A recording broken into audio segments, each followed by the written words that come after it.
மனிதனின் நிர்ணயிக்கப்பட்டதுன்னா இரண்டாவது இந்துக்களுக்கும் முஸ்லிம்களுடைய வித்தியாசம் தொழுகை இல்லாத கணவனும் மனைவியும் வாழ்க்கையை கொண்டு செல்வது கூடுமா? இதுதான். அதாவது தொழுகை என்பது ரொம்ப அவசியமாக வலியுறுத்தப்பட்டிருக்கிறது. அதுதான் முஸ்லிமுக்கும் முஸ்லிம் அல்லாதவனுக்கு வேறுபாடு என்கிற அளவுக்கெல்லாம் சொல்லப்பட்டிருக்கிறது. அப்படி இருக்கக்கூடிய நேரத்தில் அந்த தொழுகை இல்லாத ஒரு கணவனோட மனைவியும் தொழுகை இல்லாத மனைவியோட கணவனும் சேர்ந்து வாழலாமா அப்படின்னு கேட்கிறாங்க. இதுல நல்லா விளைக்கணும், தொழுகையை முக்கியத்துவப்படுத்துறதுக்கு அதெல்லாம் சொல்லப்பட்டிருக்கிறது. ஆனால் தொழுகை இல்லைங்கிறதுனால திருமண உறவை ரத்து செய்யணுங்கிறது கிடையாது.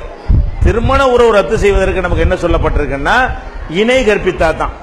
நீங்க என்ன செய்யாதீங்க, இணை கற்பித்தவர்களை நீங்கள் திருமணம் செய்யாதீர்கள். அல்லாஹ்வுக்கு ஷிர்க் வைக்கல என்று சொன்னால் அதை சொல்லி சொல்லி நம்ம என்ன செய்யணும், திருத்தத்துக்கு கொண்டு வரணும். அது தப்புங்கிற விஷயம் வேற. அதுக்காக குடும்ப வாழ்க்கையை முறிக்கிற அளவுக்கு உள்ள மேட்டரான்னு கேட்டா அப்படிப்பட்ட மேட்டராக மார்க்கத்தில் சொல்லப்படல. மார்க்கத்தில் கணவன் மனைவி எப்ப பிரியணுங்கிற கட்டாயம் வரும் என்று சொன்னால் அந்த ஷிர்க் வைத்தால் மட்டும்தான் ஹராம் ஆயிரும்.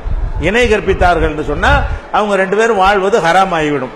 அப்படி இல்லாம ஒரு செயல் சரியில்லை, குடிக்கிறான், வேற மாதிரி செயல்களா இருக்குது, தொழுவ மாட்டேங்கிறான், நோன்பு வைக்க மாட்டேங்கிறான், வேற கெட்ட செயல்லாம் இருக்குது. இப்படி இருந்தால் பிரிகிறது கட்டாயமான கட்டாயம் கிடையாது, உரிமையான உரிமை இருக்கிறது.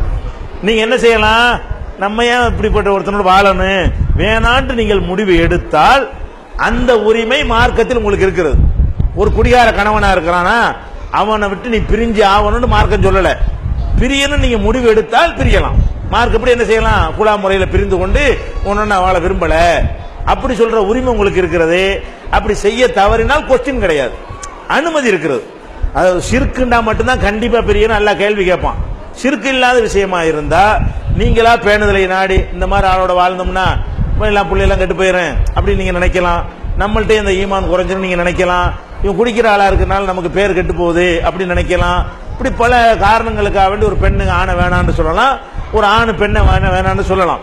அந்த தலாக்கு குலாங்கிற உரிமை அடிப்படையில் நீங்கள் பயன்படுத்திக் கொள்ளலாம். செஞ்சு ஆவணுங்கிறது ஒண்ணுக்கு மட்டும்தான்.